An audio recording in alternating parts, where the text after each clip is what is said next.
तेलंगणा, तामिळनाडू या खालच्या राज्यांनी डिस्प्यूट केला होता खूप मोठा. त्यांचं म्हणणं होतं इंग्लिश करा आणि वरच्या लोकांचं म्हणणं होतं हिंदी करा. सो प्रॉब्लेममुळे ते राष्ट्रीय भाषा घोषित नाहीये, पण असं मानलं जातं की राष्ट्रीय भाषा हिंदी थोडीशी, म्हणजे सर्व जास्त करून इंडियन कॉन्टिनेंटमध्ये भाषा हिंदी आहे, जसं की राष्ट्रीय फुल कमळ वगैरे समजा मानतात. हॉकी पण आपला इंडियन नॅशनल गेम म्हणजे हॉकी. तर एनडीएच्या बुक मध्ये पण दिलंय, म्हणजे हे राष्ट्रीय पूल आणि ते सगळं दिलंय, भाषा आणि स्पोर्ट्स सोडून सगळीकडे दिलंय. भाषा देत नाही ना, भाषा तर देतच नाही. हा, भाषा नाही स्पोर्ट पण हॉकीच मानलं जातं सर. ते तिथं काय दिलंय, कारण की भाषा तर देणारच नाही तुम्हाला, कारण हा ते म्हणजे असं ऑफिशियल असं स्पोर्ट अनाऊन्स नाही केलं, सांगितलंय की म्हणजे ते आता ते आपल्या मिनिस्ट्रीनी सांगितलं होतं की असा कोणताच गेम नाही की जो अनाऊन्स केला 2019च्या करंट अफेअर्स मध्ये. अच्छा, नाही मग नसेल कदाचित. म्हणजे काय असं घोषित असं काही केलेलं नसतं. असं काही काही गोष्टी फक्त घोषित असतात. त्याच्यामध्ये भाषा तर बिलकुलच नाहीये. स्पोर्ट बद्दल मला काही माहिती नाही, पण स्पोर्ट जनरली हॉकीच म्हटलं जातं. ऑप्शन दिला तर हॉकी लिहा, नाही दिला तर नाही अनाऊन्स लिहा. ओके, हो ठीक. ओके, सो पुढे पहा. ऍडियाबॅटिक प्रोसेस आपण काल पाहतो. ऍडियाबॅटिक प्रोसेस मध्ये काय इम्पॉर्टंट असतं, हीट ट्रान्सफर होत नाही, हे लक्षात ठेवा. हीट ट्रान्सफर होत नाही. आयसोथर्मल आणि ऍडियाबॅटिक मध्ये मोस्ट ऑफ दी स्टुडंटला कन्फ्युजन असतं. आयसोथर्मल मध्ये काय ट्रान्सफर होत नसतं टेम्परेचर, आणि ऍडियाबॅटिक मध्ये काय ट्रान्सफर होत नसतं, हीट. दोघांमध्ये फरक आहे. हीट आणि टेम्परेचरचा फरक मागे डिफरन्शिएट करताना केला होता तुम्हाला, तो आता सांगायची गरज नाही. सो नीट लक्षात ठेवा नावांनुसार त्याचे कॉन्सेप्ट. आता याच्यामध्ये हीट ट्रान्सफर न होत असल्यामुळे क्यू समजा 0 आहे. ओके, सो मी तुम्हाला काढून दाखवलं होतं एक रिलेशन की internal energy is equal to minus work done. How, कसं आलं ते? खूपच इझी पहा. फर्स्ट लॉ ऑफ थर्मोडायनामिक्स म्हणतो क्यू इज इक्वल टू असतं वर्क प्लस इंटरनल एनर्जी. हा तुमचा फर्स्ट लॉ ऑफ थर्मोडायनामिक्स आहे. तुम्ही जेवढी हीट सप्लाय करणार तेवढं तुम्हाला वर्क भेटत नाही, त्याच्यामध्ये थोडंसं इंटरनल एनर्जी खाल्ली जाते त्या मटेरियल, असं त्याचं मिनिंग आहे. सो आपल्याला या ॲडियाबॅटिक प्रोसेसमध्ये असं सांगितलं गेलं की क्यू काय आहे 0, कारण क्यू ट्रान्सफर होणार नाही. सो चेंज इन क्यू काय असणार 0 is equal to work is plus change in internal energy. मग मी जर इंटरनल एनर्जीला इकडे घेतलं किंवा वर्कला जर इकडे घेतलं तर मायनस नाही येणार का? ते मी दोन प्रकारे लिहू शकतो. एक असं लिहू शकतो, इंटरनल एनर्जी इकडे घेऊ शकतो, म्हणजे minus internal energy is equal to work असं लिहू शकतो. हे एक स्टेटमेंट तयार होणार. किंवा मी असं लिहू शकतो, त्याला वर्कला इकडे घेऊ शकतो, minus work is equal to internal energy असं दुसरं स्टेटमेंट तयार होईल. हे डाऊट याच्यामध्ये? हॅलो, इथपर्यंत काही डाऊट आहे का? आवाज येतोय का? येस. हो सर. इथपर्यंत काही डाऊट आहे का की ॲडियाबॅटिक प्रोसेसमध्ये वर्क हे निगेटिव्ह ऑफ इंटरनल एनर्जी एवढं असतं, किंवा मायनस वर्क हे इंटरनल एनर्जी एवढं असतं. अशा दोन्ही प्रोसेस लक्षात ठेवायचं. दोन्ही गोष्टी सेमच येतात, इक्वल येते मॅथमॅटिकल. ओके, सो हे लक्षात राहू द्या. आता पुढचं पहा. याच्यानंतर मी तुम्हाला सांगितलं होतं की तुम्हाला फक्त लक्षात ठेवायचं की ग्राफ असा दिसतो. तुम्ही जर नीट ऑब्झर्व केलं तर तुम्ही ग्राफकडे नीट लक्ष द्या. पहा, हा ग्राफ असा क्रॉस झालेला आहे. याच्या आधीचे ग्राफ एक तर सरळ राहायचे, एक तर हॉरिझॉन्टल राहायचे, एक तर असे राहायचे किंवा मग असे राहायचे. आता हा असा कर्व झालाय का? कारण याच्यामध्ये प्रेशर पण वाढतो, व्हॉल्यूम पण वाढतो आणि टेम्परेचर सुद्धा, बट हीट नाही वाढणार असं येते. ओके, सो याच्यामुळे प्रेशर आणि व्हॉल्यूम दोन्ही गोष्टी इथे चेंज होणार आहेत. यामध्ये महत्वाचं एक कॉम्पिटिटिव्ह एक्झाम साठी इम्पॉर्टंट गोष्ट होती, इंटरनल एनर्जी जर इन्क्रीज झाली तर टेम्परेचर सुद्धा इन्क्रीज होतं. लक्षात ठेवा. हे in which process? Adiabatic process. समजलं का? Hello, yes. हा, हे लक्षात ठेवा. कॉम्पिटिटिव्ह एक्झाम साठी, सीईटी, नीट, जेडब्ल्यू साठी खूप इम्पॉर्टंट थिंग आहे. सो एवढी एक लक्षात ठेवा. डायग्राम तर लक्षात राहीलच तुमच्या पिक्चर वरून, काही मिनिंग अडचण नाही त्याच्यामध्ये. सर्वात महत्वाची गोष्ट, ॲडियाबॅटिक प्रोसेसचं general equation. General equation of adiabatic process काय आहे ते? PV raise to gamma is equal to constant. समजलं? PV raise to gamma is equal to constant म्हणजे PV raise to gamma is constant. असं स्टेटमेंट आहे कुणाचं adiabatic प्रोसेसचं. हे statement लक्षात ठेवा. ओके, महत्वाचं आहे. आता याच्यामध्ये हा गॅमा काय इंडिकेट करतो? पी म्हणजे प्रेशर असतं, व्ही म्हणजे व्हॉल्यूम असतो, आणि गॅमा काय इंडिकेट करतो? गॅमाला म्हणतात ॲडियाबॅटिक रेशो. गॅमा काय असतो? ॲडियाबॅटिक रेशो असतो. ॲडियाबॅटिक रेशोचा अर्थ काय? की हा त्यांचा रेशो असतो कुणाचा? सीपी सीव्हीचा. समजलं? ओके, आता सीपी काय असतं? कोण आणि सीव्ही काय असतं?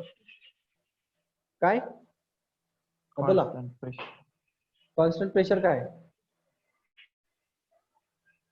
Specific heat at constant pressure. समजलं का? आणि हे सेम आहे specific heat at constant volume, असं आहे ते. समजलं का? हॅलो, सीपी म्हणजे specific heat at constant pressure आणि सीव्ही म्हणजे specific heat at constant volume. याचा अर्थ कोण सांगेल मला? Specific heat at constant pressure आणि specific heat at constant volume म्हणजे काय? सांगितलं मी मागच्या लेक्चरमध्ये. स्पेसिफिक हीट म्हणजे काय तेच सांगितलं होतं.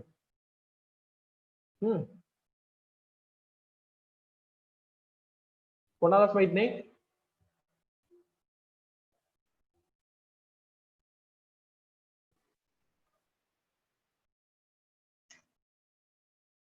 हॅलो, आवाज येत नाही का? हॅलो हॅलो, येतोय सर. आता मग एकाला पण माहित नाही स्पेसिफिक हीट. स्ट्रेंज आहे तुम्ही खरंच, म्हणजे मजा नाही. तुम्ही लेक्चर रिपीट करत नाही, तर तुम्ही अभ्यास करत नाही, तर तुला समजत नाही. असं काहीतरी चाललंय ते. नीट लक्ष देत जा लेक्चरकडे. याच्यामध्ये टर्म्स खूपच जास्त आहेत, अति टर्म्स आहेत थर्मोडायनामिक्स मध्ये. ते बिलकुलच म्हणजे त्याला एकदम शार्प राहावं लागतं. पुन्हा सांगतो पहा, स्पेसिफिक हीट हा मेन कॉन्सेप्ट आहे, त्याला म्हणतो आपण तो सी. ओके, या सी ला ऍक्च्युअली मोलर स्पेसिफिक हीट म्हणतात. हे सी इंडिकेट केलं म्हणजे मोलर स्पेसिफिक हीट असते, आणि नुसतं एस ने इंडिकेट केलं की ते नुसती स्पेसिफिक हीट असते. लक्षात ठेवा हे सिम्बॉल पण. सी म्हणजे मोलर स्पेसिफिक हीट आणि एस म्हणजे नुसती स्पेसिफिक हीट. ओके, सो आपण इथं सीपी आणि सीबी म्हणतो म्हणजे molar specific heat at constant pressure असं त्याचं मिनिंग आहे, आणि molar specific heat at constant volume असं त्याचं मिनिंग असतं. मोलर लक्षात ठेवा, कारण तुम्ही एका मोल साठी स्टडी करता. तो या सीपीचं मिनिंग काय आहे पहा. सीपीचं सांगतोय, एसपीचं नाही. एस म्हणजे केजी ला लावू शकता तुम्ही, ग्रॅमला लावू शकता तुम्ही, कुठल्याही युनिटला लावा. पण सीपीचं तसं नाहीये. सीपी तुम्हाला पर्टिक्युलरली मोललाच लावावं लागतं. मोलर स्पेसिफिक हीट असं त्याचं नाव आहे. मग आता 1 मोल आहे सपोज, हे 1 मोल एक सबस्टन्स आहे हा एवढा. या 1 मोल सबस्टन्सचं टेम्परेचर तात्पुरतं कन्सिडर करून घ्या की याचं टेम्परेचर सध्याला 27 डिग्री सेल्सिअस आहे. Okay, initial temperature. मला या 1 मोल सबस्टन्सला 27 डिग्री सेल्सिअस वरून किती डिग्री सेल्सिअसवर आणण्यासाठी, म्हणजे 28 डिग्री सेल्सिअस आणण्यासाठी, म्हणजे कितीने राईज झालं? ते कितीने राईज झालं? 1 डिग्री सेल्सिअसने. समजलं का? हॅलो, हो सर. हा, 1 डिग्री सेल्सिअसने राईज करण्यासाठी रिक्वायर्ड हीट, त्याला हीट द्यावी लागेल ना, बरोबर की नाही? हा, म्हणजे म्हणण्याचा अर्थ समजून घ्या काय ते मोलर स्पेसिफिक हीट.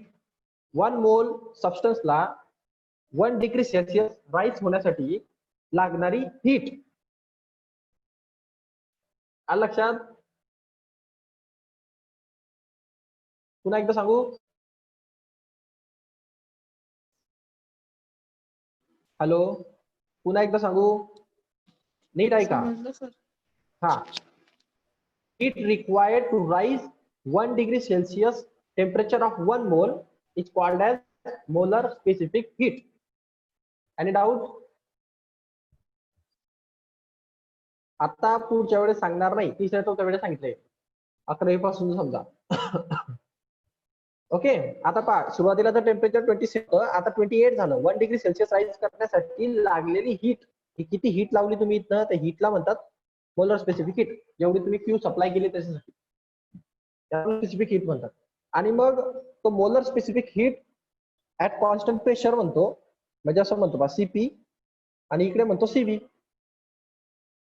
म्हणण्याचा अर्थ काय आहे की molar specific heat at constant pressure, म्हणजे त्याचं मिनिंग काय झालं, एक मोल ची टेम्परेचर 1 डिग्री सेल्सिअस वाढवण्यासाठी लागणारी हीट केव्हाची, जेव्हा प्रेशर कॉन्स्टंट असतं.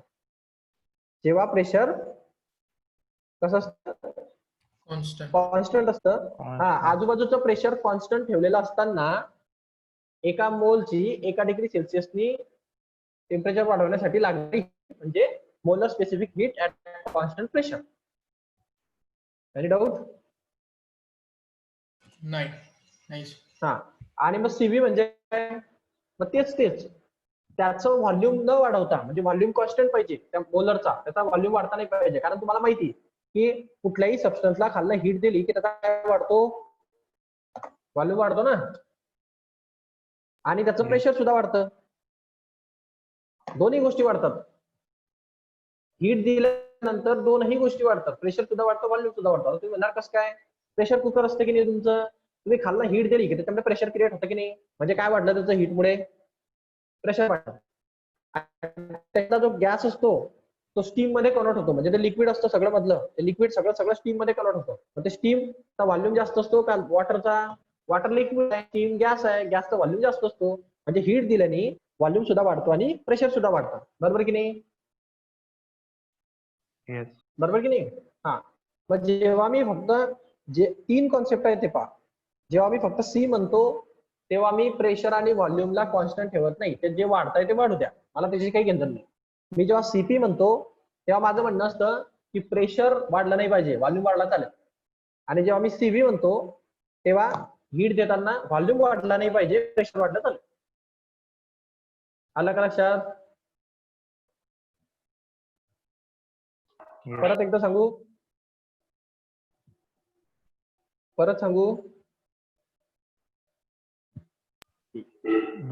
अरे 1 मोल टेम्परेचर 1 डिग्री सेल्सिअसनी राईज होण्यासाठी लागणारी हीट केव्हाची, या केसमध्ये अलाउड आहे तुम्हाला प्रेशर चेंज झालं तरी चालेल आणि व्हॉल्यूम चेंज झाला तरी चालेल. Volume and pressure can be change, कारण त्यांनी इथं पर्टिक्युलरली म्हटलं की प्रेशर आणि व्हॉल्यूम फिक्स राहिलं पाहिजे किंवा सेम राहिलं पाहिजे किंवा काय झालं पाहिजे त्याचं. या केसमध्ये प्रेशर आणि व्हॉल्यूम दोघंही वाढतात, म्हणजे आपण त्याला रेस्ट्रिक्ट करत नाही, जसं आहे तसं वाढत राहतं त्याच्या प्रपोर्शनने. हीट दिल्यानंतर ते दोघं वाढतील.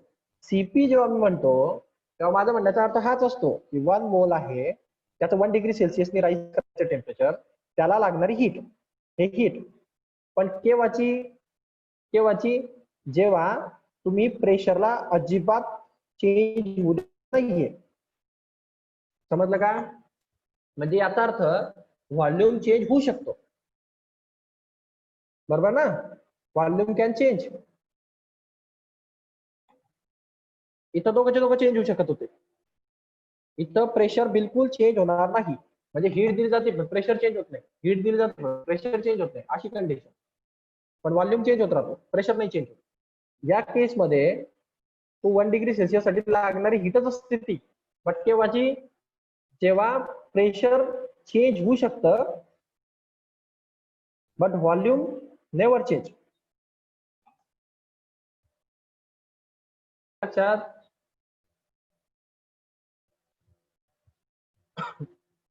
आता पण नाही समजलं?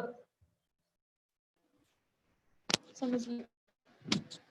हा, आता कोणाला काही प्रॉब्लेम आहे का सीपी मध्ये? सीपी, सीव्ही, नुसता सी, नुसता specific heat, molar specific heat, हे असं हे 7th 8th 9th पर्यंत तुम्हाला काहीतरी सायन्स मध्ये 8th 9th 10th असेल, ते बेसिक कॉन्सेप्ट कच्चे असल्यामुळे तुम्हाला प्रॉब्लेम क्रिएट होतो. मग माझा अर्थ आहे की हा आता तुम्हाला एकदम चांगल्या प्रकारे समजलं असेल. यांचा रेशो म्हणजे गॅमा असतो. Molar specific heat at constant pressure, molar specific heat at constant volume, दोघांचा रेशो म्हणजे गॅमा. तो गॅमा त्याच्या जनरल इक्वेशन मध्ये युज होतो. कोणाच्या ॲडियाबॅटिक प्रोसेसचा. महत्वाची प्रोसेस आहे. या गॅमाची व्हॅल्यू त्याला म्हणतात ॲडियाबॅटिक कॉन्स्टंट. याची व्हॅल्यू मोनो ॲटॉमिक गॅसेस असेल तर 5/3 लिहायची. डायॲटॉमिक गॅसेस असेल तर 7/5 लिहायची. डायॲटॉमिक म्हणजे ज्याच्यामध्ये 2 ॲटम, मोनो ॲटॉमिक म्हणजे ज्याच्यामध्ये एकच ॲटम आहे, असे गॅसेस असतात. जर का पॉलीॲटॉमिक असेल, पॉलीॲटॉमिक म्हणजे काय, एकापेक्षा जास्त ॲटम असलेले गॅसेस असतील तर त्या गॅमाची व्हॅल्यू 4/3 लिहायची. आणि पाठ करून घ्यायचे.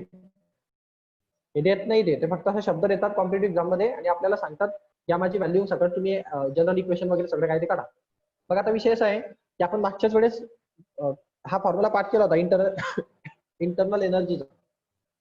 ते काय असतं, एन सी डेल्टा टी असा तो फॉर्म्युला आहे इंटरनल एनर्जीचा. हा एन म्हणजे काय, number of mole. Okay. C म्हणजे काय, specific heat, molar specific heat. Okay. आणि change in temperature. Any doubt? नाही सर. हॅलो. हा फॉर्म्युला पाठ करून घ्या. याचं डेरिव्हेशन तुम्हाला नाहीये. ओके. एनर्जीचा फॉर्म्युला आहे तो हीट मध्ये, N C delta T. N म्हणजे नंबर ऑफ मोल, सी म्हणजे मोलर स्पेसिफिक हीट आणि चेंज इन टेम्परेचर म्हणजे डेल्टा टी. तर तुम्हाला इंटरनल एनर्जी काढायची असली तर कधी पण हाच फॉर्म्युला वापरायचा. जेव्हा वर्क आणि हीट वगैरे काहीच दिलं नाही आणि मोल वगैरे दिलाय, तुम्हाला स्पेसिफिक हीट दिली आहे आणि चेंज इन म्हणजे टेम्परेचरला डिफरन्स दिलाय, तर त्या टायमाला तुम्ही इंटरनल एनर्जी कशी काढणार, तर या फॉर्म्युलाने निघते ती. समजलं का? हा. सो इंटरनल एनर्जी काढायचे 2 फॉर्म्युले तुमच्याकडे ऍक्च्युअली. कुठले 2 फॉर्म्युले आहेत ते न्यूमेरिकल मध्ये तुम्हाला हे वापरावं लागणार आहे पहा. एक तर first law Q is equal to W plus change in internal energy, हा एक फॉर्म्युला आहे. आणि दुसरा फॉर्म्युला मी आताच सांगितला, change in internal energy N C delta T. आता हे सी ठरतं व्हॉल्यूम प्रोसेस आहे का प्रेशर प्रोसेस आहे त्याच्यावर. पण हा फॉर्म्युला आता तुम्हाला गिव्हन मध्ये काय दिलं त्याच्यावरून डिसाईड होणार. जर तुम्हाला वर्क दिलंय गिव्हन मध्ये, हीट दिली आहे, तर तुम्ही या फॉर्म्युल्यावरनं चेंज एनर्जी काढू शकता. समजलं? जर तुम्हाला नंबर ऑफ मोल्स दिले आहे, स्पेसिफिक हीट दिली आहे, चेंज इन टेम्परेचर दिलंय, तर या फॉर्म्युल्यावरून स्पेसिफिक हीट इंटरनल एनर्जी काढू शकता. समजलं? हो सर. 2 फॉर्म्युले आहेत. काय दिलं आहे क्वेश्चन त्याच्यावरून डिसाईड होतं की मी कुठला फॉर्म्युला यूज करणार. असं डोळे बंद करून फॉर्म्युले वापरत नसतात. जे गिव्हन दिले त्याच्यावरून फॉर्म्युले डिसाईड होतात. ओके. सो गिव्हन कडे लक्षात ठेवा, ते फॉर्म्युला टोक्यात पाहिजे. ते असं नाही की 2 फॉर्म्युले एकच गोष्ट आहे, एकाच फॉर्म्युल्यावरून घ्या काढा सगळं व्हॅल्यू टाका असं नाही येते. ते फिरवावे लागतात कॉन्सेप्ट. सो आपण पुढे पाहू आता तुम्हाला याच्यामध्ये हे जे दिलंय ना सर्व हे डेरिव्हेशन तुम्हाला कोणी चुकून पण विचारणार नाही. समजा विचारलंच, आता इथं प्रॉब्लेम काय आहे, इंटिग्रेशन. आता मागच्या वेळेस सांगून झालंय तुम्हाला इंटिग्रेशन. आता हे कसं आहे, जोपर्यंत इंटिग्रेशन तुम्हाला मी शिकवत नाही तोपर्यंत हे समजणं इम्पॉसिबल आहे. मग मी काय करतो, जेव्हा इंटिग्रेशन होईल तेव्हा आपण हे रिपीट करू हा पोर्शन. मला आठवण द्या फक्त तेव्हा, त्याच्यानंतर आपण हा सध्याला फॉर्म्युला लक्षात ठेवू. ओके. हो सर. इंटिग्रेशन आहे, इंटिग्रेशन करावं लागेल तुम्हाला. ते सर्व सिलेबस झाल्याशिवाय समजत नाही त्या गोष्टी. आता वर्क आहे पहा. आता याच्यामध्ये तुम्ही फक्त काय लक्षात ठेवणार, हे सगळ्या खेळाच्या बाहेर निघा तुम्ही याच्या. आणि मी सांगतो फक्त तेवढं लक्षात ठेवायचं.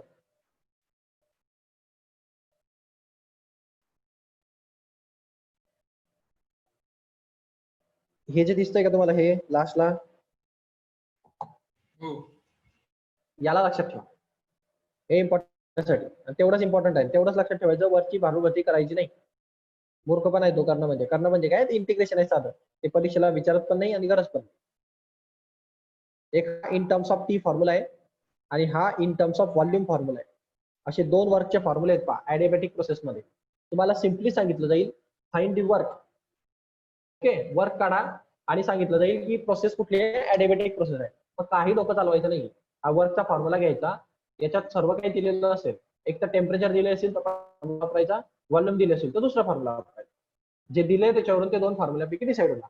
तुम्ही फॉर्म्युलाकडे नीट ऑब्झर्व केलं तर तुम्हाला ती गोष्ट समजेल. पहा वर्कचा फॉर्म्युला काय दिलाय, वर्कचे फॉर्म्युले 2 आहे. ओके. पहिला फॉर्म्युला हा आहे, N R in bracket T initial minus T final, बरोबर, म्हणजे temperature initial minus temperature final upon 1 minus gamma. हा फॉर्म्युला आहे, हा वर्कचा फॉर्म्युला आहे ऍडिबॅटिक प्रोसेस मधला. हा तुम्ही केव्हा यूज करणार, हा तेव्हा यूज करायचा जेव्हा गिवन मध्ये तुम्हाला टेम्परेचर दिलेलं असतं. आलं का लक्षात? कारण या फॉर्म्युल्यामध्ये तुम्हाला इथं टेम्परेचर लागणार, त्याच्याशिवाय तुम्ही सॉल्व्ह करू शकत नाही. क्लिअर? हा, तर जेव्हा गिवन मध्ये टेम्परेचर असेल that time we use this formula N R in bracket T initial minus T final upon 1 minus gamma. N म्हणजे काय, नंबर ऑफ मोल्स. आर म्हणजे काय, गॅस कॉन्स्टंट 8.31, त्याची व्हॅल्यू फिक्स आहे. नंबर ऑफ मोल, त्याने म्हटलं 1 मोल साठी तर 1 टाकायची व्हॅल्यू, त्यांनी म्हटलं 2 मोल साठी 2 टाकायची, 3 मोल साठी 3 टाकायची. जितके नंबर ऑफ मोल्स तेवढे टाकायचे. पण जनरली ते एका मोलचा व्हॅल्यू देतात, सो 1 मोलच राहत होतं जनरली. पण कॉम्पिटिटिव्ह एक्झाम मध्ये त्या मोलची संख्या वाढू शकते. टी इनिशियल दिलेलं असेल, टी फायनल दिलेलं असेल, टेम्परेचर ऑलवेज कन्वर्ट करा कशामध्ये, केल्विन मध्ये. आलं लक्षात? तो इनिशियल आणि फायनल दोघंही टेम्परेचर केल्विन मध्ये कन्वर्ट करायचे. 1 मायनस गॅमाची व्हॅल्यू एक तर दिलेली असते, आणि जर नाही दिली असणार क्वेश्चन मध्ये, जर गॅमाची व्हॅल्यू दिली नसेल तर गॅमाची व्हॅल्यू सीपी अपॉन सीबी ने काढायची. तर त्या टायमाला तुम्हाला सीपी ची व्हॅल्यू पण दिलेली असते, सीबी ची व्हॅल्यू पण दिलेली असते. ओके. येस. हा, आणि समजा आणि कठीण करायचं झालं न्यूमेरिकल, म्हणजे मला करायचंच आहे तुम्हाला, तर मी काय करणार, मी सीबी ची व्हॅल्यू देणार नाही किंवा सीपी ची व्हॅल्यू देणार नाही, एकच व्हॅल्यू देईल दोघांपैकी कोणीतरी, म्हणजे एकतर सीपी देईल नाहीतर मग सीबी देईल. तरी तुम्हाला गॅमा काढता आला पाहिजे. तो कसा काढता येईल, कोण सांगेल? मी तुम्हाला सांगतोय की जर तुम्हाला असं कोणीतरी सांगतंय न्यूमेरिकल मध्ये, न्यूमेरिकलचे कंडिशन सांगतोय मी तुम्हाला, ते महत्वाचं आहे. ॲडियाबॅटिक प्रोसेस आहे,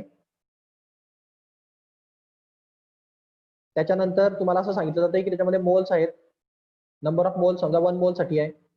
त्याच्यानंतर तुम्हाला सांगितलं जाते इनिशियल टेम्परेचर क्वेश्चन मध्ये दिलंय, त्याच्यानंतर फायनल टेम्परेचर सुद्धा दिलेलं आहे, आणि म्हणताय की वर्क काढा. समजला? क्वेश्चन मध्ये काय काय असणार, ॲडियाबॅटिक प्रोसेस सांगितलेली असेल, मोल बद्दल डिस्कशन असेल, 1 मोल 2 मोल 3 मोल, आणि इनिशियल टेम्परेचर आणि फायनल टेम्परेचर असं काहीतरी सांगितलेलं असेल, आणि तुम्हाला सांगितलं जाईल की वर्क काढा. आणि अजून एक गोष्ट दिलेली असेल, ती म्हणजे आता याच्यामध्ये साईड केसेस होऊ शकतात. याच्यामध्ये अजून गिवन मध्ये पॉसिबिलिटी आहे, गॅमा डायरेक्ट दिलेला असेल, किंवा मग गॅमा न देता सीपी आणि सीव्ही ची व्हॅल्यू दिलेली असेल, किंवा फक्त सीपी ची, म्हणजे सीपी आणि सीव्ही, आणि फक्त सीपी किंवा सीव्ही दोघांपैकी फक्त एकच व्हॅल्यू असेल. समजलं का? पॉसिबिलिटीज समजलं का? डायरेक्ट गॅमा असेल किंवा सीपी सीव्ही दोघांचे दोघं सायमल्टेनियसली दिलेले असतील, फक्त सीपी किंवा फक्त सीव्ही दिलेला असेल, मग तरी पण आपल्याला गॅमाची व्हॅल्यू काढता आली पाहिजे. आलं का लक्षात? हा गॅमा ह्या तीनही केसेस वरून निघतो. पहिल्या केसमध्ये तर डायरेक्ट गॅमाची व्हॅल्यू डायरेक्टच दिलेली, म्हणजे काही प्रश्नच नाही. दुसऱ्या केसमध्ये सीपी आणि सीव्ही दोन्ही दिल्यामुळे गॅमाची व्हॅल्यू असते सीपी अपॉन सीव्ही, आपण ती पण काढून घेणार. तर याचा पण काही प्रश्न नाही. इथपर्यंत काही डाऊट आहे कोणाला? नाही.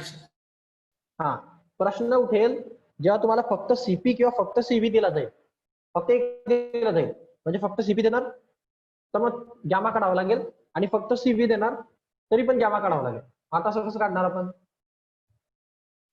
कारण आपल्याला माहिती आहे की गॅमा काढायला सीपी अपॉन सीव्ही लागतो, मग फक्त सीपी कसं काय निघेल? तो कसं काय निघेल? कोणी काही लॉजिक लावू शकतं का? कालच्या लेक्चर मध्ये झालंय, म्हणजे याचा संदर्भ दिलाय मी तुम्हाला म्हणून विचारतो. जर तुम्ही केअरफुली ऐकलं असेल लेक्चर तर तुम्हाला समजलं असेल. गॅमा सीपी आणि सीव्हीचं, आणि नुसत्या सीपी वरून गॅमा आणि आर म्हणजे भरपूर गोष्टी काढता येतात. लागतोय कोणाला संदर्भ? सर त्याची कॉन्स्टंट व्हॅल्यू दिलेली असते ना, माहित असते ना आपल्याला कोणाची? गॅमाची. तेच तर सांगतोय, गॅमा ही गोष्ट तुम्हाला क्वेश्चन मध्ये डायरेक्ट दिलेली असू शकते, किंवा गॅमा न देता सीपी आणि सीव्ही असे 2 देतील, गॅमा देणार नाही, मग सीपी अपॉन सीव्ही तुम्ही करून गॅमा काढून घेणार, किंवा फक्त सीपी आणि फक्त सीव्ही दिलं जाईल, म्हणजे फक्त सीपी देणार नाही तर फक्त सीव्हीच देणार आणि तरी पण तुम्हाला गॅमा काढायचं. मग तुम्ही कसा काढणार? मला गॅमा दिलेला नाही, मला फक्त सीपी दिला, तर मी गॅमा कसा काढणार? तर नीट लक्षात घ्या, कालच्या इक्वेशन मध्ये जेव्हा डेरिव्हेशन केलं होतं मी, तेव्हा मी एक टर्म तुम्हाला इथं सांगितली होती पहा, गॅस कॉन्स्टंट हा, लक्षात ठेवा म्हटलं होतं, गॅस कॉन्स्टंट हा सीपी मायनस सीव्ही असतो. आठवतं का? येस. हे रिलेशन मी तुम्हाला सांगितलं होतं, लक्षात ठेवा. कॉन्स्टंटचे रिलेशन आहे, याच्यावरून भरपूर गोष्टी ट्रिकी होतात, कारण हे सगळ्या ठिकाणी चिपकतं. कारण याचं कारण आहे, कारण हा गॅस कॉन्स्टंट चेंज होत नाही युनिव्हर्स मध्ये कुठंच, त्यामुळे तो सगळ्या ठिकाणी अप्लाय होणार. त्यामुळे हे रिलेशन पाठ करा. आर त्याची व्हॅल्यू काय? 8.31. तुम्हाला या दोघांपैकी कोणीतरी एक दिलेलाच असतो, करेक्ट? म्हणजे समजा सीपी दिला, तर मग तुम्हाला सीव्ही काढता येईल की नाही? काढता येईल की नाही? येस. हा, मग मग ह्या रिलेशन वरनं सीव्ही काढायचा आणि मग तुमच्याकडे सीपी दोघांच्या व्हॅल्यू राहतील, मग त्यांचा रेशो घ्यायचा आणि मग तुम्हाला गॅमा भेटेल. आलं लक्षात? येस. हा, आता तसं सीव्हीला पण समजा सीव्ही दिला असेल तर इथं सीव्हीची व्हॅल्यू टाकायची, म्हणजे सीपी भेटणार आपल्याला या रिलेशन मध्ये. म्हणजे सीव्ही दिलेलाच होता, सीपी आपल्याला या रिलेशन वरून भेटणार, म्हणजे सीपी आपण सीव्ही करणार तर आपल्याला गॅमा भेटणार. आणि मग तो गॅमा घेऊन वरच्या फॉर्म्युल्यात टाकायचा आणि मग आन्सर करायचा. समजलं? हो हो सर.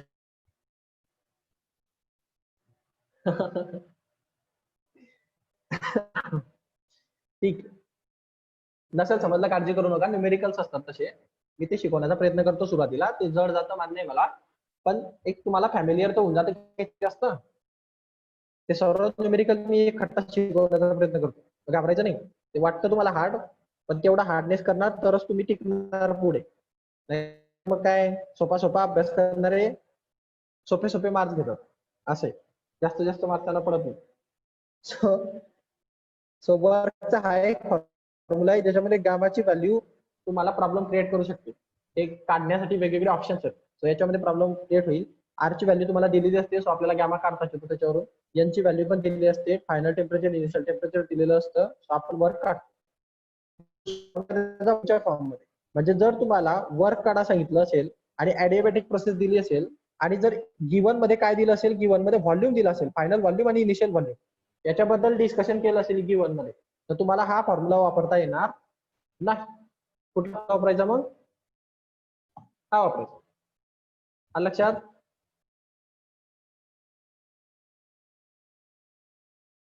हॅलो हॅलो, हो सर. हा, इतकं सोपं येते. इथं तुम्हाला प्रेशर व्हॉल्यूम दिलेलं असतं, गॅमाची व्हॅल्यू पुन्हा ट्रिकी केली नसते, सो ट्रिकी केली तर काढता आली पाहिजे, नाही केली तर खूप छान. सो हे फॉर्म्युले तुम्हाला 2 लक्षात ठेवायचे ॲडियाबॅटिक प्रोसेस मध्ये, बाकीचं विसरून जा. Okay,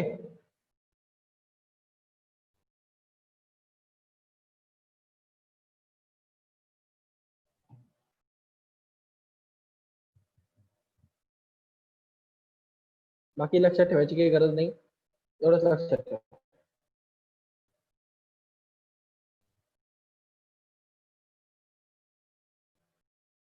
that's it. आता न्यूमेरिकल असतात पायाशी.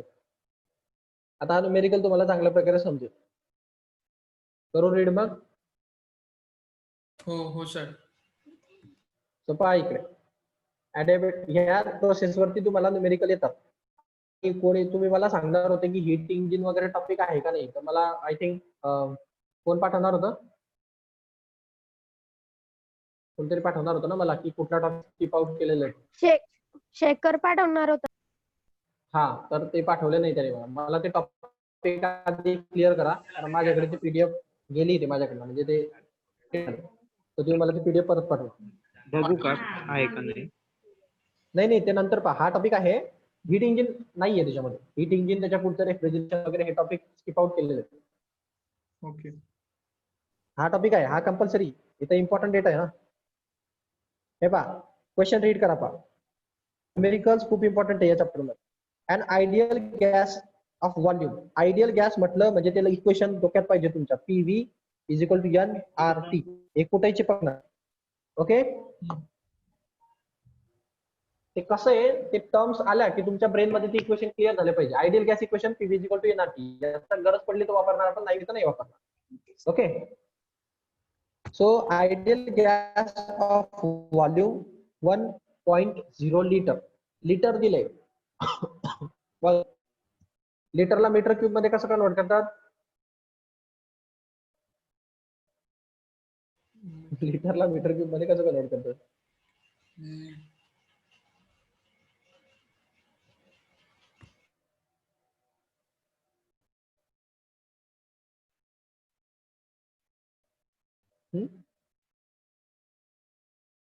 जाऊ दे, किती सेंटीमीटर क्यूब म्हणजे लिटर? जाऊ दे, लिटर बद्दल काय माहिती तुम्हाला ते सांगा मला पहिले. 1 लिटर म्हणजे काय? 100 ml, 1000 ml. हा, ml मध्ये झालं समजा. ते मिलीलिटरच झालं ना. आपण व्हॉल्यूम मोजताना कशात मोजतो? Metre cube. कशात मोजतो व्हॉल्यूम? या लिटरला कन्वर्ट करावं लागेल की नाही मीटर क्यूब मध्ये? कसं कन्वर्ट करणार? तो विषय असा आहे बाळांनो की 1 liter is equal to 1000 centimetre cube, 1000 centimetre. 1000 centimetre cube is equal to 1 litre असतं. समजलं का? हे लक्षात ठेवा तुम्ही. हे चांगल्या प्रकारे कम्फर्टेबल नाही तुम्हाला. त्याचं कारण सांगतो मी तुम्हाला. हे कसं लक्षात राहतं? हे खूप सोपं आहे लक्षात ठेवायला.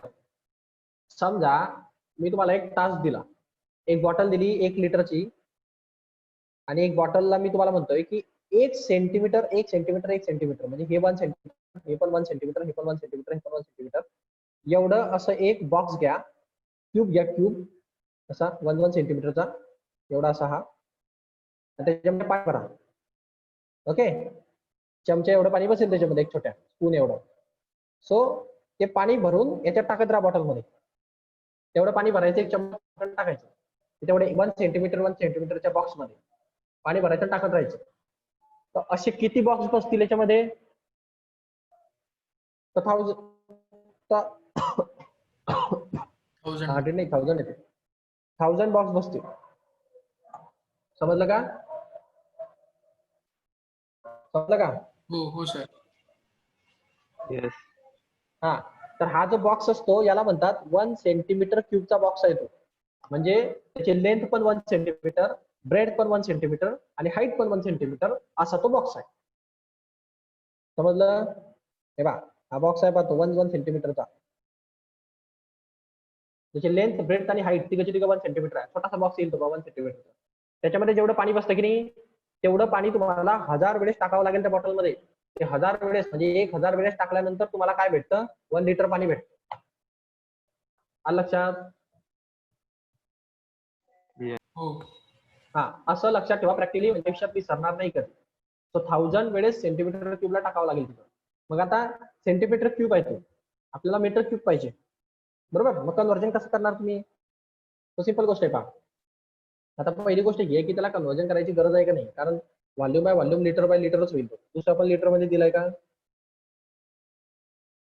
It's initial. हा, या न्यूमेरिकल मध्ये गरज नाहीये, बट तुम्ही लक्षात ठेवा. कारण इथं काय आहे, दोघांचा व्हॉल्यूम रेशोच होणार आहे, म्हणजे व्हॉल्यूम बाय व्हॉल्यूमच येईल. सो फरक पडत नाही, कारण मीटर बाय मीटर करा का सेंटीमीटर बाय सेंटीमीटर करा, त्याचा रेशो सारखाच येणार आहे. मग लिटर बाय लिटर केलं तरी रेशो सारखाच आहे. मग कन्वर्ट करायची गरज नाही, पण कन्वर्जन करायला राहू द्या लक्ष, कारण कधी ना कधी त्याची गरज पडेलच. आता ते सांगतो ते शिकून घ्या.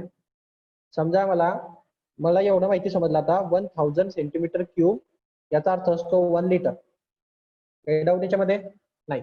आता मला सेंटीमीटर क्यूबला मीटर क्यूब मध्ये कन्वर्ट करावं लागेल की नाही? हो. हा, मग पहिले ते करा. मग पहिल्यांदा आपण काय करू? सेंटीमीटर क्यूबला मीटर क्यूब मध्ये कन्वर्ट करू. सेंटीमीटर क्यूबला मीटर क्यूब मध्ये कन्वर्ट करण्यासाठी 1 सेंटीमीटर म्हणजे किती मीटर असतो? 100. नाही. 100 ना?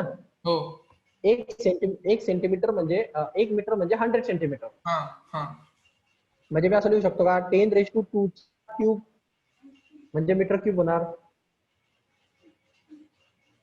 हो बरोबर ना? हो Yes. अरे 1 मीटर म्हणजे 10⁻² सेंटीमीटर असतो ना. हो हो सर. 100 सेंटीमीटर घेतल्यावर 1 मीटर भेटतो.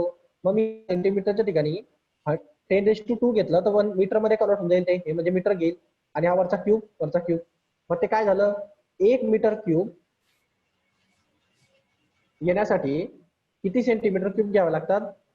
हे 100 ना, म्हणजे ते 10⁻6 सेंटीमीटर क्यूब घ्यावे लागतात.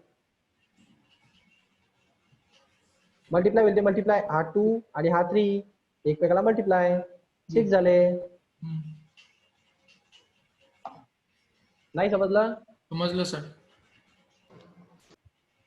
हा, जर ह्याचं काढून समजत नसेल पाठ करून घ्या. 10⁻6 सेंटीमीटर क्यूब म्हणजे 1 मीटर क्यूब असतो. ओके. हो हा, आता विषय असा आहे इथं की 1000 सेंटीमीटर क्यूब म्हणजे 2 लिटर आहे व 1 लिटर आहे. ओके. मग 10⁻6 सेंटीमीटर क्यूब म्हणजे किती मीटर होणार असा प्रश्न आहे. मग हा याचं मिनिंग काय असतं, 10⁻3 सेंटीमीटर क्यूब. करेक्ट. हो प्रपोर्शनेट करायचे फक्त तुम्हाला. 10⁻6 डिवाइड बाय 10⁻3 म्हणजे 10⁻3 लिटर. याचा अर्थ असतो 1 मीटर क्यूब. म्हणजे याचा अर्थ असतो 1 मीटर क्यूब म्हणजे 1000 लिटर. असं डायरेक्टली लक्षात ठेवा. 1000 नसतं ते, 10 राहिलं. समजलं? हो हो सर. हे पहा, आता हे तुमच्यासाठी नाही एवढं.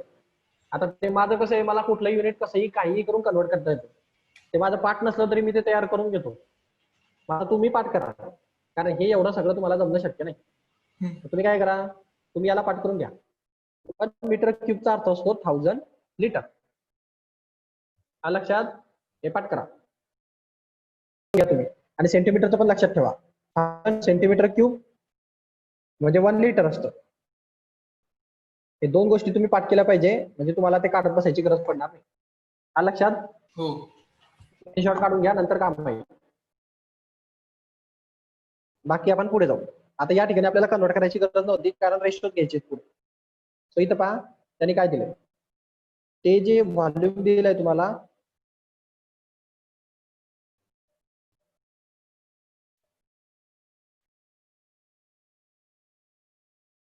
आयडियल गॅस इक्वेशन आहे. व्हॉल्यूम त्यांनी 1.0 लिटर दिलाय. आता ते आपण त्याला व्हॉल्यूम राहू द्या सध्याला, लिटर नंतर कन्वर्ट करायची गरज पडली तर करत जाऊ. ॲडियाबॅटिक प्रोसेस आहे, ही महत्वाची गोष्ट आहे. कसं कॉम्प्रेस होतंय, ॲडियाबॅटिकली कॉम्प्रेस होतंय to the 1/5 of the initial volume. म्हणजे ते ॲडियाबॅटिकली कॉम्प्रेस झालं, म्हणजे त्याला कमी केलं गेलं, म्हणजे ते त्याचा व्हॉल्यूम कमी केला गेला. आणि तो व्हॉल्यूम किती झाला आता सध्याला, सुरुवातीच्या व्हॉल्यूमच्या 1/15 झालाय. 1/15 झालाय म्हणजे काय, सुरुवातीचा व्हॉल्यूम जर VI असेल, सुरुवातीचा व्हॉल्यूम जर समजा V असेल, असा सुरुवातीचा व्हॉल्यूम V असेल, तर आताचा व्हॉल्यूम म्हणजे V फायनल हा V इनिशियलच्या 1/15 झालेला आहे. समजलं?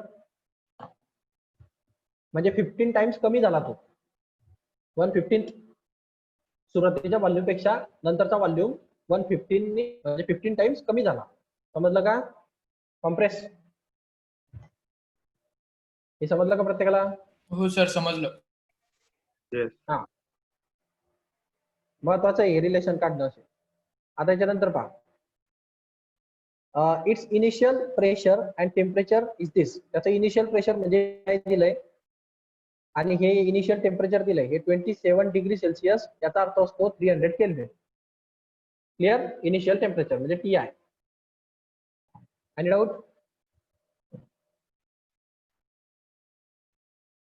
ओके ना. प्रेशर बरोबर पास्कल मध्ये दिले, सो काही प्रॉब्लेम नाही. Given CV for ideal gas, हे CV ची व्हॅल्यू दिली आहे, म्हणजे molar specific heat at constant volume 20.8 joule per mole kelvin. Okay, हे CV ची व्हॅल्यू आहे. मी ते हायलाइट करतो पहा. काय काय दिलंय आपल्याला व्हॉल्यूम दिला होता, इनिशियल व्हॉल्यूम हा. नंतर कॉम्प्रेस झाल्यानंतर ॲडिबॅटिक प्रोसेसनी एवढा व्हॉल्यूम झाला इनिशियलच्या. त्यानंतर हे प्रेशर आणि टेम्परेचर दिले होते, हे प्रेशर आहे आणि हे टेम्परेचर आहे. त्यानंतर CV दिलं होतं 10.8 जूल पर मोल केल्विन. त्यानंतर गॅमाची व्हॅल्यू डायरेक्ट दिलेली आहे, म्हणजे काही प्रश्न नाही. कॅल्क्युलेट फायनल प्रेशर, काय काय काढायला सांगितलंय? फायनल प्रेशर काढा, वर्क डन काढा, फायनल टेम्परेचर काढा. How would your answer change if the process were isothermal? जर तुम्ही प्रोसेसला आयसोथर्मल केली ॲडिबॅटिकच्या जागी, म्हणजे हीच प्रोसेस ॲडिबॅटिकच्या जागी आयसोथर्मल झाली. आता याच ठिकाणी तो आयसोबारिक पण म्हणू शकतो, आयसोकोरिक पण म्हणू शकतो. प्रश्न कसाही चेंज होईल. तर मग काय फरक पडेल? प्रश्न समजला का? पुन्हा एकदा सांगतो पहा. Yes. क्वेश्चन वरती खूप थिंकिंग करावी लागते. मूर्खा वेळेस रीड करा, त्याच्या छोट्या गोष्टी पहा आणि त्याच्यानंतर आन्सरकडे जा. कारण तुम्ही पूर्ण सोडवून टाकणार आणि शेवटी म्हणणार की मी घेतं वाचलंच नाही, मग गेला तो प्रश्न. ते 4 मार्क निघून जातात तुमचे. व्हॉल्यूम आयडियल गॅस इक्वेशन आहे, म्हणजे यात PV = NRT सगळ्या कंडिशन त्याला लागणार. व्हॉल्यूम सुरुवातीला 1 लिटर होता, जो ॲडिबॅटिक प्रोसेसने आपण त्याला कॉम्प्रेस करतोय, म्हणजे इथं वर्क पॉझिटिव्ह का निगेटिव्ह? वर्क कसं येईल, पॉझिटिव्ह का निगेटिव्ह?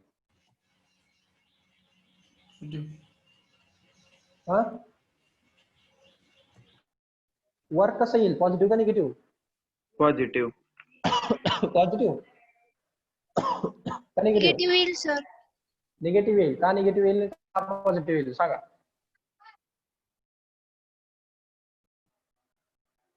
ज्याने निगेटिव्ह सांगितलं त्यांनी का निगेटिव्ह येईल, ज्याने पॉझिटिव्ह सांगितलं त्यांनी का पॉझिटिव्ह येईल, आणि ज्यांचं काहीच आन्सर नाही त्यांना काहीच नाही.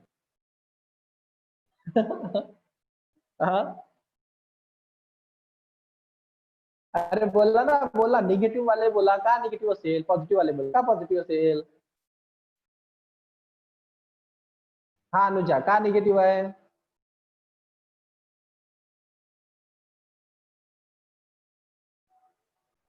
अरे बोला ना, मी थोडी रागवतोय तुम्हाला, मी फक्त विचारतोय तुम्हाला निगेटिव्ह काय आहे. आणि कोणीतरी सांगितलं इकडे पॉझिटिव्ह आहे, तर पॉझिटिव्ह काय आहे? अरे किती वेळेस रिपीट झालं बाळांनो हे?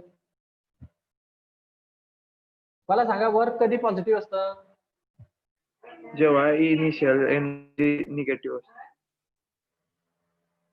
नाही, ते तर प्रोसेसची झालं समजा, पण नॉर्मली आपलं वर्क कधी पॉझिटिव्ह असतं? एकदम सुरुवातीला सांगितलं होतं बा मी वर्क आणि हीट वगैरे शिकवताना, की हीट केव्हा निगेटिव्ह घ्यायची, वर्क केव्हा पॉझिटिव्ह घ्यायचं, केव्हा निगेटिव्ह घ्यायचं, याच्यावरती खूप डोकं खाल्लं होतं आपण. इव्हिनिंगला लेक्चर घेतलं होतं पहा मी, आठवतं ते डायग्राम होती काहीतरी. हा ते ठीक आहे, डायग्राम वगैरे होते, पण काय कॉन्सेप्ट होतो तो? अरे वर्क सिस्टीमवर करावं लागलं तर निगेटिव्ह झालं ना. ते तुमचं मशीन आहे समजा, मशीन आहे, पंखा आहे समजा, पंखा तुम्हाला हवा द्यायला पाहिजे त्यांनी, का तुम्ही पंख्याला फिरवून हवा देणार? पंख्याने तुम्हाला हवा द्यायला पाहिजे का तुम्ही त्याला स्वतःहून फिरवणार? पंख्याने आवाज. त्याने तुम्हाला द्यायला पाहिजे की नाही? त्याने होऊन द्यायला पाहिजे ना तुम्हाला. येस. हा, मग जेव्हा सिस्टीम, पंखा किंवा कुठली पण सिस्टीम, कुठली पण असो ती तुमचं फर्नेस असो, पंखा असो, तुमचं गॅस असो, फ्रीजर असो, काही पण कुठली पण असते, ती सिस्टीमच असते.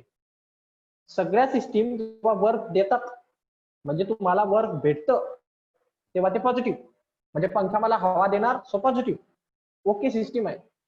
पण पंख्याला मला जर फिरवावं लागतं, हवा घ्यावी पडली, तर मला त्याला इनपुट द्यावं लागतंय असं हाताने, तर ते निगेटिव्ह झालं ना, कारण मला त्याच्यावर वर्क करावं लागलं.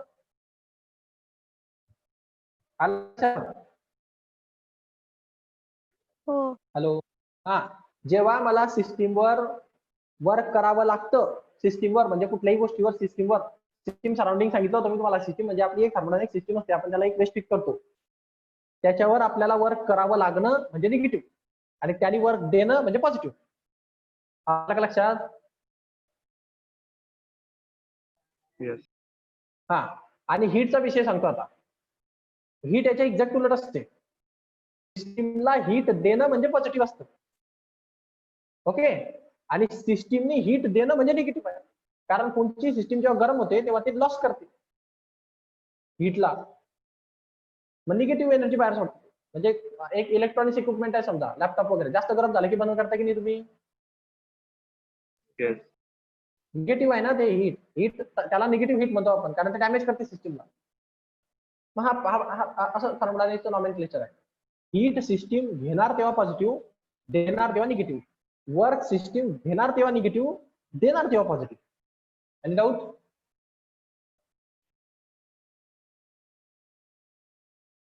Yes. पुन्हा एकदा सांगू?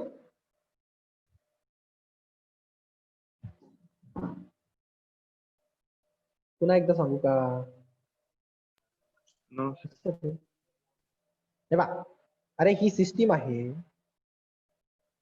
काहीतरी बोलत जा रे, मला तसं वाटतं सिस्टीम आहे, आणि ही पण आता ही सिस्टीम आहे समजा, याच्यावरती हीट याला देणं म्हणजे पॉझिटिव्ह असते, आणि याच्यापासून हीट भेटणं म्हणजे निगेटिव्ह असते. आणि डाऊट? सिस्टीमला हीट देणं पॉझिटिव्ह, भेटणं निगेटिव्ह.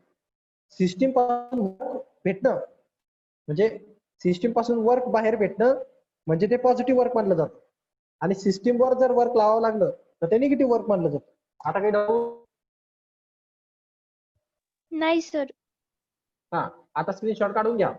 आता हे परत परत सांगणार नाही मी, हे सुरुवातीच्या पोर्शनचं महत्वाचं कंडिशनचं. मग मी तुम्हाला विचारलं होतं, ही जी कंडिशन होती, या कंडिशन मध्ये वर्क पॉझिटिव्ह असेल का निगेटिव्ह असेल? आता ते कसं डिसाईड होणार? तुम्ही तुमचं न्यूमेरिकल नीट वाचा. तुम्हाला कॉम्पिटिटिव्ह एक्झाम सोडवण्याची गरज नसते. तिथं वर्कचे 2-3 कंडिशन दिलेले असतात, आणि एका ठिकाणी पॉझिटिव्ह दिलेलं असतं, एका ठिकाणी निगेटिव्ह दिलेलं असतं. मग कधी कधी वर्क निगेटिव्ह आणि पॉझिटिव्ह होऊन जात असतात. ओके, तो आता या ठिकाणी वर्क ऑलवेज निगेटिव्ह भेटणार. का निगेटिव्ह भेटणार? कारण तुम्ही ऍडिबॅटिकली कॉम्प्रेस करताय. कॉम्प्रेस करणं म्हणजे दाबणं. केव्हा दाबणार तुम्ही सिस्टीमला? जेव्हा तुम्ही बाहेरनं अप्लाय करणार ना वर्क, तेव्हाच तर गोष्टी दाबली जाईल की नाही? ही सिस्टीम आहे सपोज, हिला दाबलं केव्हा जाईल? कॉम्प्रेस केव्हा होणार ती? तेव्हा तुम्ही त्याच्यावर काय लावणार? वर्क लावणार, तेव्हा तर दाब कॉम्प्रेस होईल ना. नाही समजलं?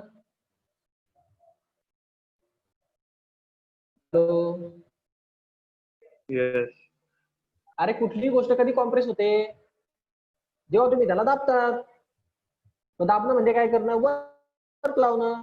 मग तुम्ही जर वर्क लावताय त्याच्यावरती, मग हे कुठल्या टाईपचं वर्क आहे? पॉझिटिव्ह का निगेटिव्ह? निगेटिव्ह. निगेटिव्ह.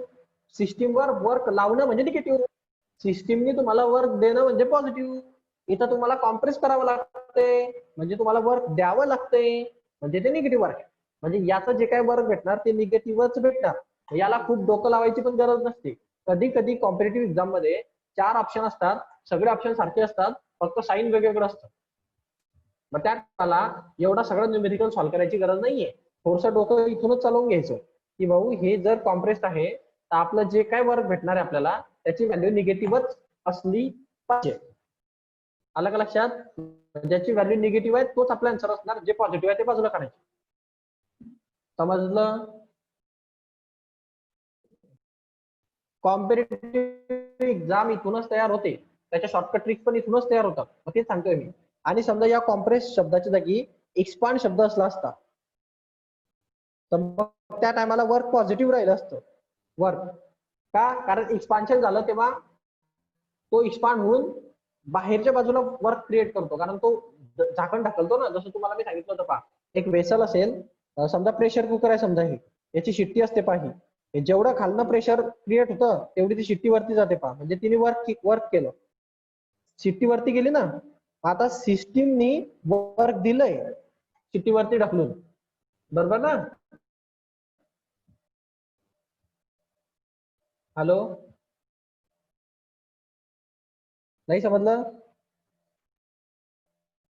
अरे हे प्रेशर कुकर नसतं का हे, याला मी खाल्लं असं हीट देतोय, मग याला अशी शिट्टी असते इथं, मग हे सुरुवातीला काही वरती येत नाही, मग ते नंतर वरती काय येते, कारण हे मधलं जे पाणी असतं हे काय होतं, हे स्टीम मध्ये कन्वर्ट होतं आणि मग ते एक्सपांड होतं.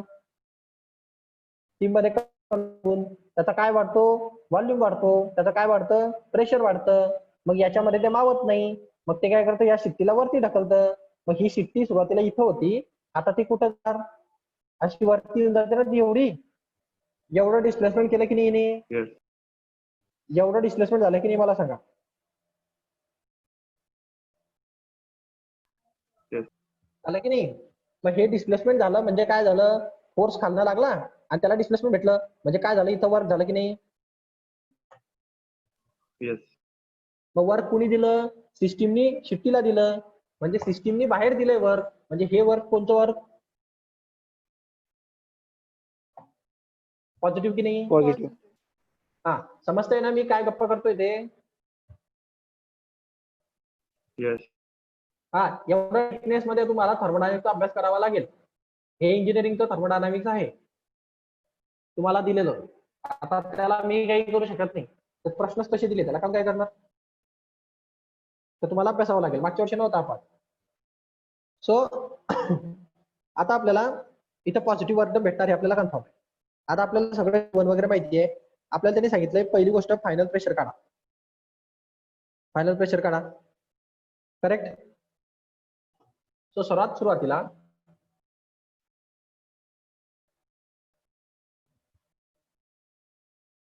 जो फायनल प्रेशरचा जो फॉर्म्युला आहे आपल्याकडे, आता तो फॉर्म्युला कुठून तयार झालाय, आता हा फॉर्म्युला ऍक्च्युअली तयार झालाय प्रेशर व्हॉल्यूमच्या प्रोडक्ट वरून.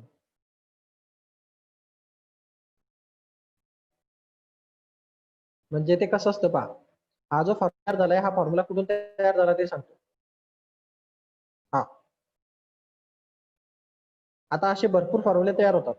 आता तो कसा तयार झालाय पहा, मी तुम्हाला सांगितलं होतं ॲडियाबॅटिक, लक्षात ठेवा हा फॉर्म्युला.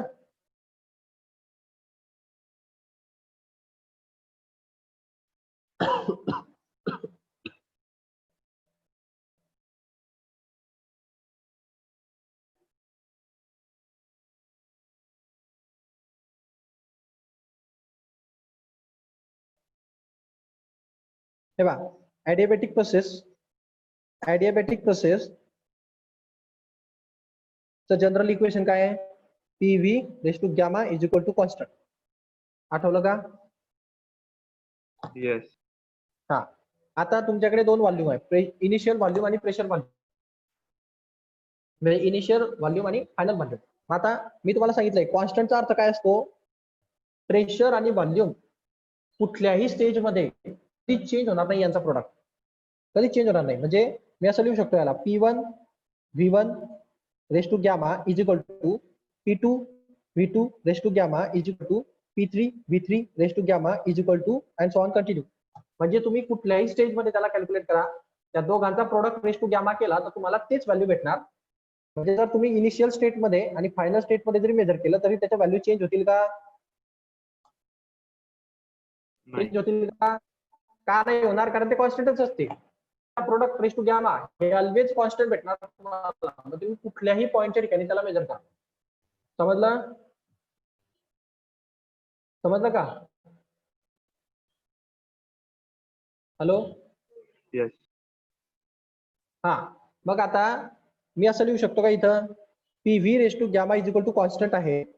सो मला दोन कंडिशन इथे दिले आहेत, एक म्हणजे इनिशियल केस आणि एक म्हणजे फायनल केस.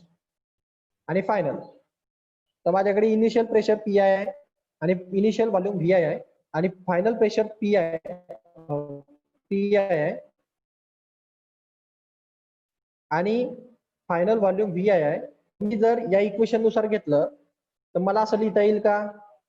का बरं, P I V I raise to gamma is equal to P F V F raise to gamma is equal to constant.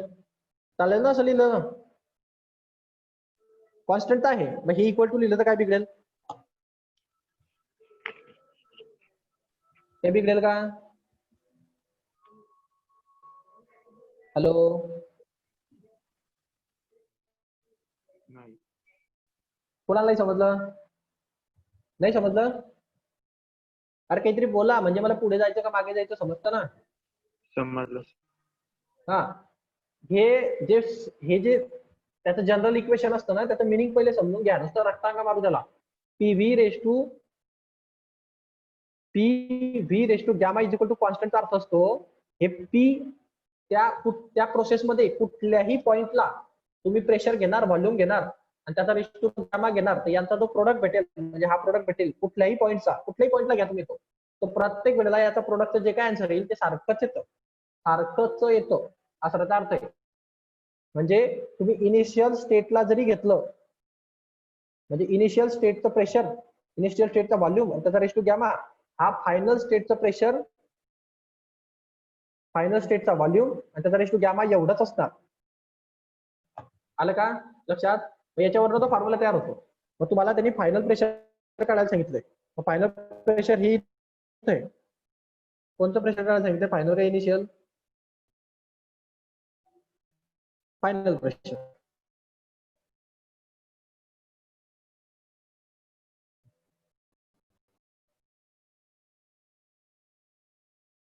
तर फायनल प्रेशर कसं काढणार तुम्ही? हे कसं काढणार? हा VF काय करणार? इकडे घेऊन येणार, बरोबर की नाही? म्हणजे PI VI raise to gamma upon VF raise to gamma is equal to PF. Any doubt? Any doubt? नाही सर. हा, आता हा VI अपॉन VF raise to gamma gamma याचा कॉमन घेऊ शकतो का मी? गॅमा म्हणजे हा PI, हा VI अपॉन VF raise to gamma common is equal to PF असं लिहिलं चालेल का? हो. Yes. समजलं का तुम्हाला कुठून आलं ते? मग हा तुमचा फॉर्म्युला आहे. याच्यामध्ये तुम्हाला सगळ्या गोष्टी माहिती आहेत. मला PI दिलेलं आहे त्यांनी, VI पण दिलेलं आहे लिटर मध्ये, VF पण. प्रेशर काढून घ्या, गॅमाची व्हॅल्यू पण माहिती आहे. सो अशा सगळ्या गोष्टी तुमच्याकडे नोन असतात. चुकलं का नाही? अवघडच काम आहे यांचं. हे तर करेक्ट करा. इथं VI पाहिजे आणि इथं VF पाहिजे. ओके,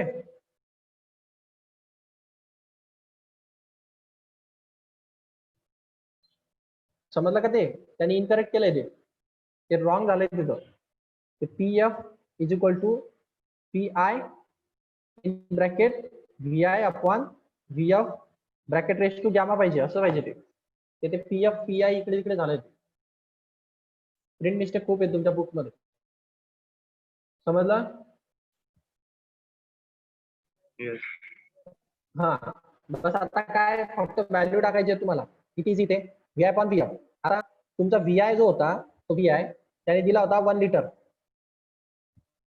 ओके, आणि VF जो होता त्यांनी सांगितलं होतं बा 1/15 ऑफ 1 लिटर असणार. सुरुवातीच्या व्हॉल्यूमच्या 1/15 झालाय तो. म्हणजे याचा अर्थ काय? VI ची व्हॅल्यू 1 आहे आणि VF ची व्हॅल्यू 1/15 आहे. आणि डाऊट?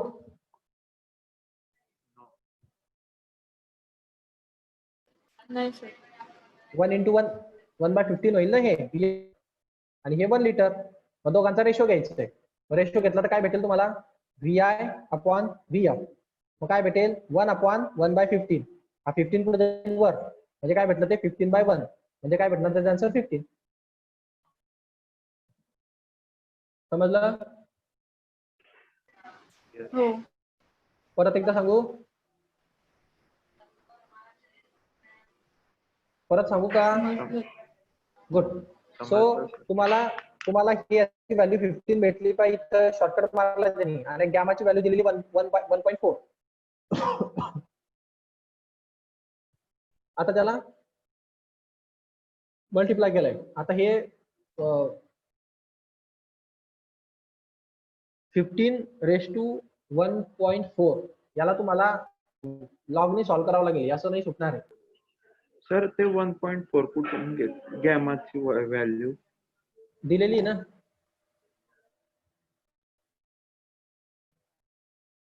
येस सर दिली.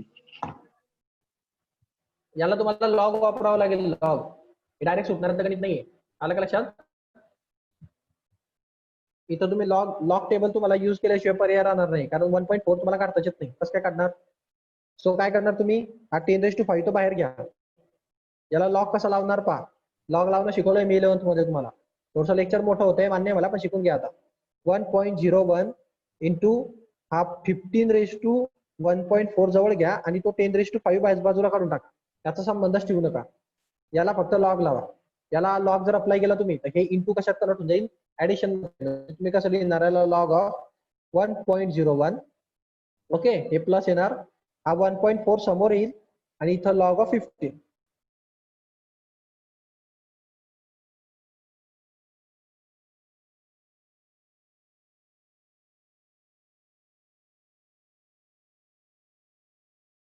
आलं का लक्षात? हो सर. हॅलो. हा, आता याचे लॉग घ्या आणि मग अँटी लॉग घ्या आणि मग त्याचा आन्सर भेटणार तुम्हाला 44.8 आणि मग ते इंटू 10⁵ लिहून टाका त्यात. Yes sir. झालं तुमचं प्रेशर. आज इथं थांबू आपण, भरपूर मोठं होऊन जाईल. समजतंय ना तुम्हाला हे थर्मो? हो. हे बघा क्रिटिकल आहे अन्य, कारण मेडिकल की तुम्हाला म्हणजे ते तुमच्या पाण्यातले नाही आणि तुम्हाला सवय नाही अशाची. सो हे टर्म्स, कंडिशन्स, व्हेरिएशन्स, तो आणि माझी कशी सवय आहे माहिती का शिकवायची? मला एक प्रॉब्लेम माझा तो पण आहे. मला असं वाटतं की तुम्ही एकाच न्यूमेरिकल मध्ये सर्व न्यूमेरिकल शिकावे, कारण ते बेस्ट टेक्निक आहे. वाटतं ते कठीण, एक न्यूमेरिकल 4 दिवस चालला तरी चालतो, पण एका न्यूमेरिकल मध्ये सर्व न्यूमेरिकल शिकून घ्या.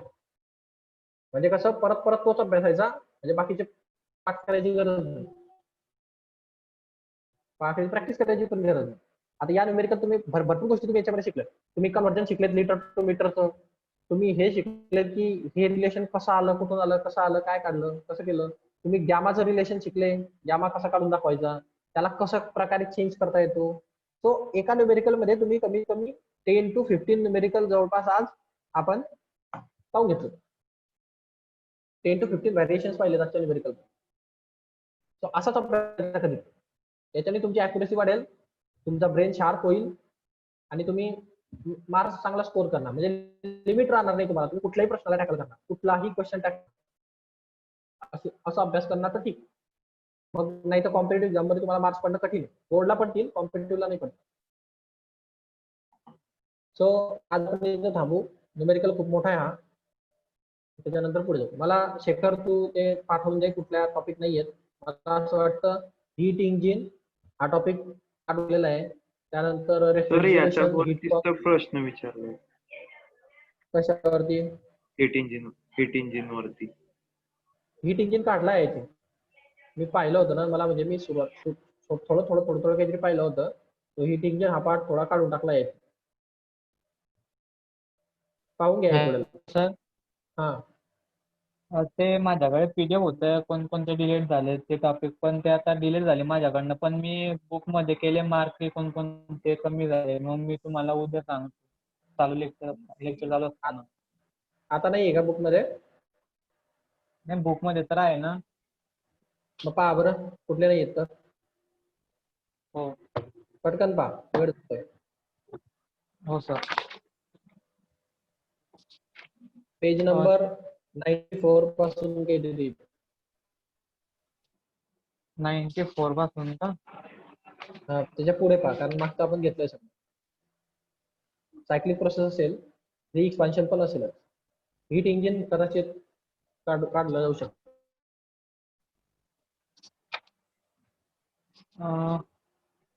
हीटिंग आहे ना? काढलाय. हा, कारण तो मोठा टॉपिक आहे ना. हो. हीट इंजिन उडवलं असेल त्यांनी अजून. नंतर 99 पेज वर रेफ्रिजरेटर्स अँड हीट पंप्स. म्हणजे त्यांनी पूर्ण टॉपिकच उडवलाय ना तो. हो पूर्ण. म्हणजे पूर्ण रेफ्रिजरेटर. त्याचे हा, म्हणजे सब टॉपिक पण नाही. 4.9 पण गेला. आणि पेज नंबर 102 वर सेकंड लॉ ऑफ थर्मोडायनामिक्स. म्हणजे डायरेक्ट 4.8, 4.9 आणि 4.10 डायरेक्ट फिनिश करून टाकले सर. त्याचे सब टॉपिक वगैरे पण काहीच दिलं नाही. आणि 4.11 पण सर. कार्नेट अँड कार्नेट. वाटलंच मला, ते पूर्ण इंजिनिअरिंग आहे ना ती. आणि हे कॅरनॉट सायकल वगैरे पण सगळं काढलेलं असेल. आणि Okay. स्टर्लिंग सायकल पण एक त्याचा आवडतं स्टर्लिंग सायकल. म्हणजे 4.12 पण उडवलं समजा. म्हणजे 12 हो. पण काढलं, कॅरनॉट सायकल म्हणजे 11 सुद्धा काढलं, आणि त्यानंतर 10 10th पण म्हणजे रेफ्रिजरेशन काढलं, सेकंड लॉ थर्मोडायनामिक्स पण काढलं, पण काढलं. म्हणजे आपण जिथपर्यंत शिकलो तिथपर्यंत चॅप्टर संपलं. आता फक्त सायक्लिक प्रोसेस बस तेवढंच बाकी आहे आपलं, आणि free expansion finish. Okay.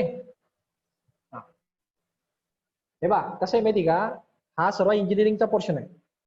Heat engine हे मुलं इंजिनिअरिंग मध्ये सेकंड इयरला शिकतात, मेकॅनिकल इंजिनिअरिंग मध्ये फर्स्ट इयरला पण नसतं. म्हणजे इंजिनिअरिंगच्या सेकंड इयरचा सिलेबस तुम्हाला दिला होता त्यांनी यावर्षी, आणि तो दिलाच आहे त्यांनी मुलांना सोपं जाण्यासाठी. पण आपल्याकडे आता हे सर्वात मेन सिलेबस आहे जो इंजिनिअरिंगचा. आता याच्यामध्ये न्यूमेरिकल कॉन्सेप्ट खूप जास्त आहेत, ते ऍप्लिकेशन आहेत first law, second law, third law. त्यांनी जवळपास 4.8 काढला, 4.9 काढला, 4.10 पण काढला, आणि 4.11 12 पण काढून घेतला, हो की नाही.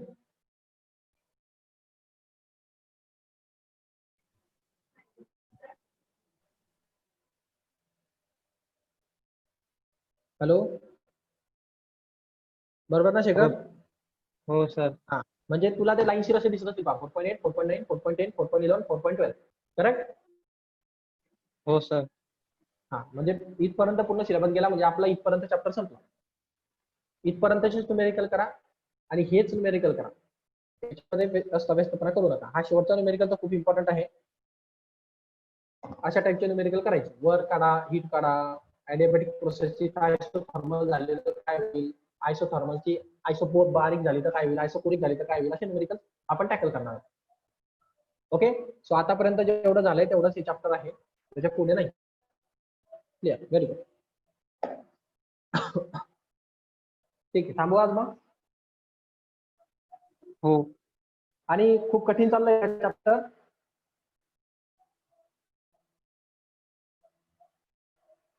वैभव, हॅलो. हा सर. हा, कठीण चाललंय का चॅप्टर? नाही कळते. टर्म्स अँड कंडिशन समजत नाहीये का? तुम्ही एक काम करा, हे जे चॅप्टर आहे ना, हे तुमच्या कन्व्हेन्शनल सिस्टमच्या बाहेरचं चॅप्टर. मी लेक्चर रिपीट करा 2-3 वेळेला, तेव्हा तुम्हाला ते चांगल्या प्रकारे क्लिअर होईल. ओके.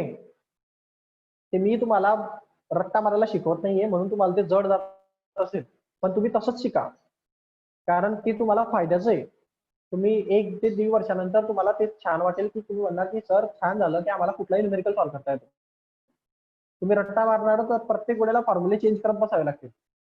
मग फॉर्म्युले चेंज किती पाठ करणार तुम्ही, पाठ करून करून. त्यामुळे फॉर्म्युला बनवणं शिका. बनवणं शिका की तुम्ही कुठलाही न्यूमेरिकल टॅकल करणार, असं आहे ते. मग तुम्ही त्या लेवलने अभ्यास करावा अशी माझी इच्छा आहे, म्हणून मी ते तसं शिकवतो. तो घाबरू नका. ते कठीण वाटेल तुम्हाला, त्याला 6 वेळेस 7-8 वेळेस रिपीट मारा, तुम्हाला ते फॅमिलियर होऊन जाईल. ओके. प्रत्येक जण, म्हणजे प्रत्येकालाच कठीण जात असेल मान्य आहे मला, पण तसंच करा, ते बेटर आहे. थांबू आज आपण.